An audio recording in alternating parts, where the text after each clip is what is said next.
नमस्कार. मुंबई कृषी उत्पन्न बाजार समितीचे संचालक धोंडीराव पानसरे यांना अटक झालेली आहे. एक शेतकऱ्याचा मुलगा आहे. आपण तालुक्याचे आमदार आहात, ते आपल्या तालुक्यातले भूमिपुत्र आहे. काय सांगतात? संजय शेठ पानसरे हे शिव जन्मभूमीची आमची एक शान आहे. जेव्हा पूर्वीपासून जुन्नर तालुक्यामध्ये तसे विविध क्षेत्रामध्ये पाणी नव्हतं, शेती करणं बारामाही शेती करण्यासारखी परिस्थिती नव्हती, तर जुन्नर तालुक्यातले बरेचसे नागरिक प्रत्येक गावातले हे मुंबईला स्थलांतरित झाले. तिकडे पर हमाली करणे, कुठं नोकरी करणे, कोणाच्या हाताखाली काम करणे, कारकुनी करणे, इथपासून जे चालू झालं आता व्यापारात, उद्योगधंद्यात, व्यवसायात, नोकऱ्यांमध्ये, अधिकारी पातळीवर मोठ्या मोठ्या प्रमाणामध्ये जुन्नरकरांनी नाव कमवलंय. त्यातलं एक पानसरे कुटुंब आहे.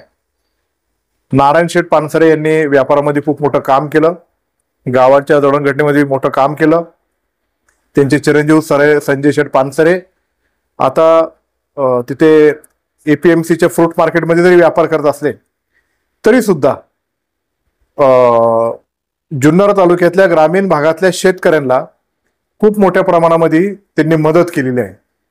मग तो कांदा बटाटा मार्केट असेल, भाजीपालाचं मार्केट असेल, किंवा फ्रूट मार्केट असेल, किंवा इतरही गोष्टी मुंबईतल्या जर काय कोणाला मदतीला लागल्या तर संजय शेट्टी कायम मदतच केलेली आहे. आता जी त्यांच्यावर कारवाई झालेली आहे ती आता न्यायालयीन प्रक्रिया चालू झाली आहे. ते न्यायालयीन प्रक्रियेमध्ये त्यांच्या माध्यमातून काय होईल ते होईल. पण संजय पानसरे हा एक चांगला व्यक्तिमत्व आहे.